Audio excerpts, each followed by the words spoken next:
ప్రియమైనటువంటి దేవుని సంగమా, భయం ఈరోజు ప్రతి విషయములో భయమే. దేవుని యొక్క మాటలు వినాలంటే భయమే. అనేకులకు భయము. ఈ యొక్క పరిశుద్ధమైనటువంటి లేఖన మాటలు వింటున్నప్పుడు అనేక హృదయంలో మండిందంట. ఈరోజు అనేకులు కూడా ఈ మాటలు వినడానికి కూడా భయపడుతూ ఉంటున్నారు.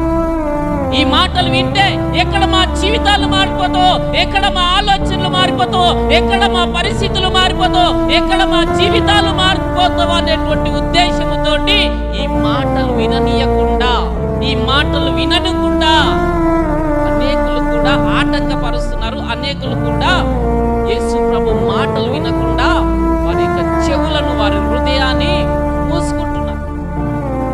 భయం, ప్రతిదానికి భయం. యేసు అంటేనే అనేకులకు భయం అయిపోతున్నది. ఎందుకోసానికి ఆయన మా పాపం నుంచి విడిపిస్తాడనేటువంటి భయం అనేకులకు ఉంటున్నది. అందుకోసానికే యేసు ప్రభుని సొంత రక్షకుని అంగీకరించకుండా, యేసు ప్రభు యొక్క సువార్తను ప్రకటించనీయకుండా అనేకులు ఆపుతానే ఉంటున్నారు. కానీ ఈ సువార్తను ప్రకటించవచ్చు అనేటువంటి వారు చాలా తక్కువ. ఈ దినాల్లో కూడా దేవునికి సన్నిధానానికి వచ్చినటువంటి నీవు కూడా భయమే. ఎందుకు భయం తెలుసా?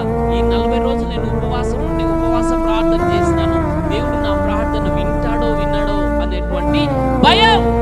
ఈరోజు ఆ భయంతో నీవు కూడా ఉన్నావేమో.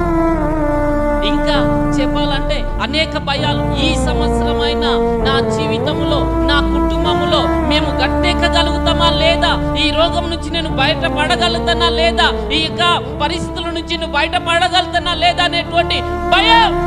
ఈరోజు అనేకులకు భయం అనేది భూతము ఆవరించి ఉంటుంది. ఆ రోజు యేసు ప్రభు దగ్గరికి సుగంధ ద్రవ్యాలు తీసుకొచ్చినటువంటి వారి దగ్గర కూడా భయం వచ్చింది.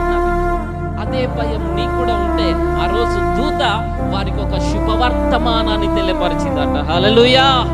ఆ రోజు యేసు ప్రభు పుట్టాడంటే కూడా ఆ యొక్క దూత వచ్చినప్పుడు ఆ దూతను చూసి వారు గొల్లలు భయపడి ఉంటున్నారు.